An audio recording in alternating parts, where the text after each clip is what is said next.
Seja bem-vindo ao canal do Sítio das Calopsitas. Meu nome é Suzana e o vídeo de hoje vai ser um pouco diferente do que vocês estão acostumados. Hoje a gente vai falar sobre leptospirose em equinos. Então acompanha o vídeo com a gente. Oi galera do canal, como é que vocês estão? O vídeo de hoje vai ser sobre leptospirose em equinos, fazendo um paralelo com leptospirose em seres humanos. Mas você que está entrando no canal de passarinho está fazendo a mínima ideia do que por que eu vou falar de leptospirose, mas enfim, vou explicar para vocês. Eu estou fazendo medicina veterinária e essa semana eu tenho um seminário, eu preciso estudar, preciso apresentar esse seminário. E aí, como eu ia estar lotada de coisa para estudar, eu não ia ter tempo para ficar gravando um vídeo muito complicado para vocês no quesito de calopsitas, porque eu tenho que estudar também, né, gente? Aí eu fiz uma enquete no Instagram pra vocês perguntando: vocês têm interesse em saber sobre leptospirose? Porque assim, eu precisava estudar e apresentando o vídeo pra vocês é uma forma de eu estudar e conseguir treinar pro meu seminário, beleza? Aí vocês falaram que queriam, então eu tô trazendo um vídeo sobre leptospirose pra vocês. Aqui na descrição do vídeo eu vou deixar o documento falando sobre leptospirose, um resumo básico que eu fiz pra você que tiver interesse em ler a respeito, beleza? Mas enfim, como eu não tenho nenhum cavalo pra estar gravando o vídeo comigo, vocês vão ter que se contentar com o Diruzi. Né, Diruzi? Né, Diruzi? Enfim, a calopsita de sempre, Diruzi. A leptospirose, ela não afeta as calopsitas diretamente, eu nunca vi nenhum caso, já até pesquisei, perguntei pra veterinário e ninguém nunca viu leptospirose em aves, então as aves estão excluídas dessa doença. Contudo, entretanto, todavia, a leptospirose abrange muitos outros animais, dentre eles o rato principalmente, que é o principal vetor que a gente vai falar mais pra frente, gatos, cães, cavalos, e é uma zoonose, ou seja, transmite para os seres humanos. Então é uma doença com valor médico muito importante, tanto que é de notificação obrigatória, ou seja, notificação compulsória e imediata. O médico, tanto o médico humano quanto o médico veterinário, tem que informar até 24 horas para o governo, caso ele tenha suspeita que o paciente tenha leptospirose. Então agora eu vou falar um pouco sobre a bactéria que causa a leptospirose, como é que a gente pega a leptospirose, como a gente pode prevenir a leptospirose e também vou fazer um paralelo com os sintomas em cavalos e em pessoas, beleza? Porque meu trabalho na faculdade é sobre leptospirose em equinos, mas só que eu vou dar um panorama geral para vocês, principalmente na área humana, já que vocês são seres humanos, não é mesmo? E não tem cavalos, a maior parte das pessoas que estão me assistindo, acredito eu. Né, Diruzi? Enfim, tem calopsitas. Enfim, a leptospirose é uma doença causada por bactérias, beleza? A bactéria, no caso, é a leptospira. Nos cavalos, as que mais, assim, dão problema são a leptospira australis e a leptospira ectheromorragiae. Enfim, é complicado de falar, o nome é grande, eu vou deixar aqui o nome para vocês poderem saber o que é. É uma bactéria gram-negativa, ou seja, quando a gente faz a pigmentação de gram, ela fica rosa, beleza? Por causa da membrana dela, da camada de proteção. Ela não retém um cristal violeta que acaba ficando rosa. E é uma bactéria não esporulada, ou seja, em condições desfavoráveis ela não se torna um esporo. Ela não vira aquele negócio difícil de matar, enfim. É uma bactéria que não se esporula. Contudo, entretanto, todavia, é uma bactéria com uma patogenicidade interessante da gente analisar. Por quê? Ela tem um formato em espiroqueta. O que significa isso? É uma bactéria fina, parece um macarrãozinho, mas ela tem as extremidades com pontinhas. Isso facilita a entrada dela nas membranas e paredes do hospedeiro. Tanto que a gente pega a leptospirose pelo contato da leptospira com a nossa pele, beleza? Com a nossa pele ou quando a gente tem cortes. Outra característica da leptospira é que é uma bactéria aeróbia, ou seja, ela precisa de oxigênio. E outra característica da leptospirose é que é uma doença endêmica do Brasil, ou seja, é no Brasil todo que tem a leptospirose. Isso porque a leptospirose ela está intrinsecamente relacionada com o tempo, clima chuvoso, beleza? Por que tem a relação com chuva? A gente pega a leptospirose pela pele, né, Diruzi? Mas como assim pela pele? A leptospirose ela é transmitida pela urina, principalmente dos ratos.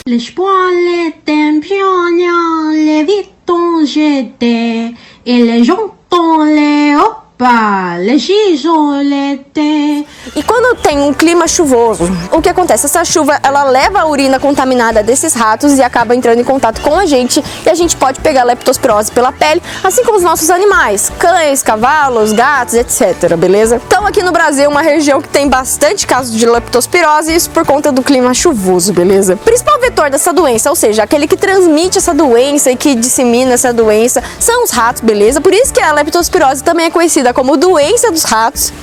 Mas basicamente o que acontece? A leptospira, ela se instala nos rins dos ratos e acabam contaminando essa urina. Então quando o rato vai lá e urina, ele acaba liberando bactéria da leptospira no ambiente e acaba contaminando a água, contaminando o solo, e outros animais, outros seres vão passar por ali e acabam se contaminando com a leptospira, já que é uma bactéria que se infiltra nos outros seres pela pele, beleza? Então se você tá lá andando e tem uma água de bueiro lascada, você tá passando nessa água de bueiro,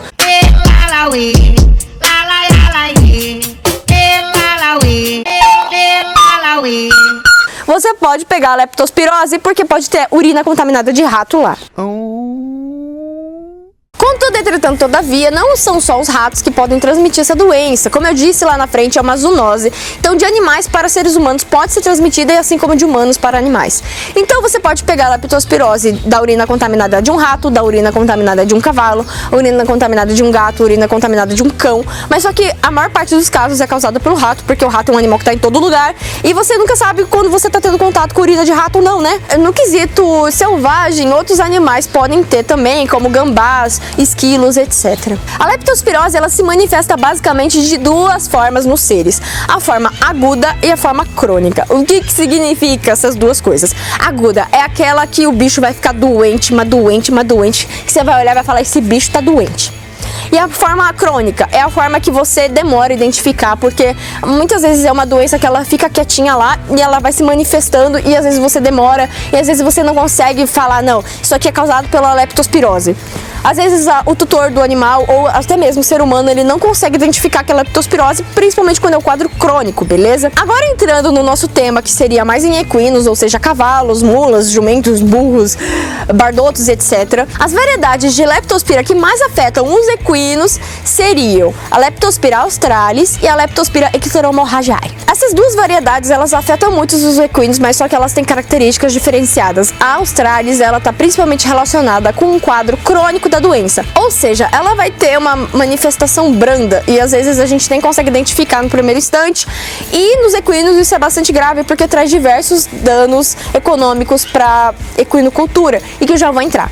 E a ectodermorragiae, ela entra principalmente no quadro agudo da doença, que causa morte do animal, que pode causar danos permanentes no animal. Agora eu vou entrar para vocês, então, no quadro crônico, que é o quadro brando, mas que mesmo assim traz diversos problemas, beleza? Tá lá o criador de cavalos, ele vai lá, muitas vezes ele insemina a égua, ou ele faz transferência de embrião, compra o sêmen que é muito caro do cavalo para injetar na égua, e aí a égua engravida, tá com o potrinho, e ele gasta diversos recursos para fazer o ultrassom na égua, ver se o potrinho tá se desenvolvendo bem.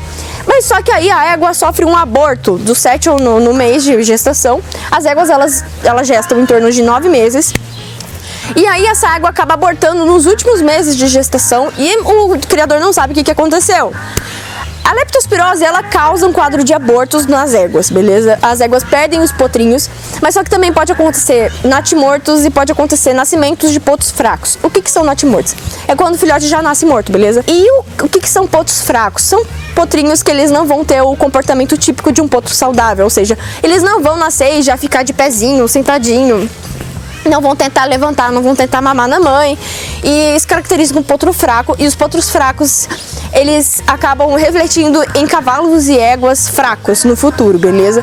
Então isso pro criador de cavalo é muito terrível, porque ele vai perder todo o investimento que ele fez na criação dele. E isso é complicado pro quadro crônico da doença, porque a égua, durante todo esse processo, ela não apresentou sintoma nenhum, ela continuou comendo normal, se desenvolvendo normal, gestando normal, e aconteceu da égua abortar nos últimos meses de gestação. E muitas vezes o criador não sabe o que aconteceu, beleza? Já no ser humano, o quadro crônico da doença, o que pode acontecer? A pessoa pode desenvolver algum tipo de febre, algum tipo de desconforto, mas não vai ser nada que vai ser gritante, beleza? Agora entrando na parte aguda da doença, nos equinos é causada pela icteromorragia. A gente tem 4 síndromes que juntas são conhecidas pela síndrome de Hale. Essas 4 síndromes são a síndrome reprodutiva, que ela vai ser de igual forma com o quadro crônico, que vai causar aborto, nascimento de natimortos ou potros fracos. A outra síndrome é a síndrome ocular, que eu já vou entrar com vocês. Essa síndrome aqui é a síndrome respiratória, beleza? E essa aqui é a síndrome hepatorrenal. A primeira síndrome, que é a reprodutiva, é a mesma coisa que no quadro crônico da doença. Vai causar aborto nas fêmeas, nascimento de potros fracos ou natimortos. É a mesma coisa e é o que mais é estudado no ramo da equinocultura e o que mais afeta diretamente a economia. Contudo, entretanto, todavia, as outras 3 síndromes são bem graves e eu vou entrar agora. Primeira síndrome que eu vou falar é sobre a ocular, beleza? Nos cavalos a gente observa uveíte. O que seria uma uvite? É a tal da inflamação de lua, ou seja, o negócio vem, ele vai, ele vem, ele vai. Então o olho fica irritado, ele fica inflamado, aí depois ele cura, aí depois some, aí depois ele fica inflamado de novo e a gente nunca sabe qual que é a causa. Pode ser causado pela leptospirose. E isso, conforme o tempo vai passando, o cavalo pode ficar cego, beleza? Além da cegueira, o cavalo pode ter outros sintomas, como fotossensibilidade, ou seja, ele não consegue ficar muito na luz, ele tem sensibilidade nos olhos com uma luz forte. Além disso, ele pode ter uma descoloração do olho, beleza? E isso a longo prazo causa cegueira, que é o pior dos casos, mas só que como a gente identifica essa uveíte? Eu vou colocar algumas fotos de cavalo com uveíte para vocês poderem ver como é que fica o olhinho do cavalo. O olho ele começa a ter secreção, o olho ele começa a ficar esbranquiçado. Por que acontece essa uveíte nos cavalos? Caraca, Girozinho. Caraca, você tá poderoso hoje, hein? A gente tem nosso sistema imune e o nosso sistema imune tem duas reações diferentes às doenças, entre aspas, né? Então tá lá a bactéria da leptospira agindo no nosso corpo. A primeira reação do nosso sistema imunológico é a reação não específica, ou seja, ela vai mandar as nossas células, nossos macrófagos, os nossos neutrófilos, para ela comer, fagocitar essas bactérias que estão causando problema. Caso essa primeira resposta imune não consiga, ela vai acionar a resposta imune específica, que são os linfócitos T e B, que acabam produzindo os anticorpos que vão lá combater essa bactéria. No caso da leptospirose, o nosso sistema imune específico, ele produz os anticorpos contra os antígenos da bactéria e esses anticorpos eles agem na proteína da bactéria, acabam destruindo essa proteína e a bactéria acaba perdendo sua função. Contudo, os estudos já comprovam que as células oculares do cavalo, da retina principalmente, elas possuem a mesma proteína dessa bactéria da leptospira. E quando o nosso sistema imune ele vai matar a bactéria, ele acaba agredindo o próprio corpo, ele acaba destruindo as células da retina do cavalo e por isso que pode causar cegueira e diversos problemas oculares. Terceira síndrome que eu vou falar agora com vocês é sobre a síndrome respiratória, beleza? Está relacionada com hemorragias alveolares. Isso no ser humano acontece também em quadros graves de leptospirose, no quadro agudo, né? Como eu já falei pra vocês. O que acontece? A leptospirose causa uma fragilidade capilar. O que são os capilares? Capilares são vasos sanguíneos bem fininhos que eles vão nas periferias do nosso corpo. E no caso dos nossos alvéolos, são propriedades muito pequenas do nosso pulmão que fazem a oxigenação, ou seja, eles fazem a troca gasosa. Nosso corpo vai com CO2 e o pulmão, quando ele respira, ele entrega O2. Então, os alvéolos são responsáveis por pegar o CO2 do nosso corpo que a gente já usou e dar oxigênio pra gente. E os capilares, eles irrigam esses alvéolos, ou seja, eles nutrem e fazem funcionar. Porque o corpo, as partes do corpo que não tem sangue, não funcionam, acaba acontecendo necrose, beleza? Mas enfim, os capilares estão lá nutrindo os alvéolos e que faz a troca gasosa dentro do nosso pulmão, que faz a gente respirar. A leptospirose, ela causa fragilidade nesses capilares, ou seja, eles ficam mais propensos a romper e a causar uma hemorragia. O que é hemorragia? É quando a gente tem sangramento desses vasos. A hemorragia dos alvéolos nos cavalos está principalmente relacionada com cavalos de esporte, principalmente com o puro sangue inglês, que são os cavalos utilizados para corrida, para atletismo e etc. Está muito relacionada com a síndrome induzida por exercício nos cavalos, que como ele já tem uma fragilidade causada pela leptospirose, é muito comum de acontecer a hemorragia dos alvéolos. Então pode acontecer esse quadro respiratório nos cavalos e nas pessoas. Aí agora, a última síndrome que eu quero falar para vocês é a síndrome hepatorrenal. O fígado, que é o hepato da parte da síndrome, o que acontece? A leptospirose, ela causa lesões características do fígado, ela fere a arquitetura do órgão e isso causa disfunção hepática no animal. Então a gente tem problemas de filtração do sangue. E a leptospirose, qual que é o efeito dela sobre os rins, que é a parte renal do negócio da síndrome aqui? A leptospira, ela causa inflamação dos néfrons, que são as células dos nossos rins que fazem a filtração das nossas excreções e então elas excretam tudo que o organismo não precisa e que é tóxico por organismo. E como a leptospira afeta diretamente os néfrons, a gente acaba retendo toxicidade, retendo coisas que o nosso corpo não quer e não precisa. E isso pode causar diversas coisas, como a icterícia. O que é icterícia? É quando o indivíduo apresenta coloração amarela. Da onde que vem essa coloração amarela? Que é das fotos que eu tô colocando aqui pra vocês. Essa coloração vem da bilirrubina, que é procedente da quebra das hemácias, beleza? Da hemólise, que a leptospirose causa nos animais. Isso acontece principalmente no quadro agudo da doença. Isso pode se manifestar tanto nos seres humanos como nos cavalos, como eu tô colocando a foto aqui pra vocês. Como é que a gente faz o diagnóstico dessa doença? Jerusi, cara, você quer ficar aqui, brother? Como a gente pode fazer o diagnóstico da leptospirose, então? A gente pode fazer o diagnóstico pelo PCR, é o exame que a gente procura o material genético, a gente procura o DNA da bactéria da leptospira no sangue do indivíduo, beleza? Segundo teste que a gente pode fazer é o teste ELISA, que a gente procura os anticorpos contra a leptospirose. Ou seja, já está tendo uma resposta imune específica e a gente vai procurar os anticorpos que os nossos linfócitos fizeram. O próximo teste que a gente pode fazer seria o MAT. O MAT é o teste de aglutinação modificada e por fim a gente pode fazer a sorologia. O que é sorologia? É o teste que a gente identifica os antígenos. O que são os antígenos? As bactérias, elas têm as suas proteínas e essas proteínas, elas se ligam às proteínas da nossa célula e que fazem a bactéria infectar as nossas células. E a sorologia, ela identifica essas pequenas coisinhas das bactérias e se ela identifica o antígeno da bactéria da leptospira, significa que a gente tem leptospirose. Então são esses métodos específicos que a gente pode fazer para os exames, né, Jerusi? Jerusi está carente, cara. Outros exames não específicos que a gente pode fazer seriam no quesito de sintomas.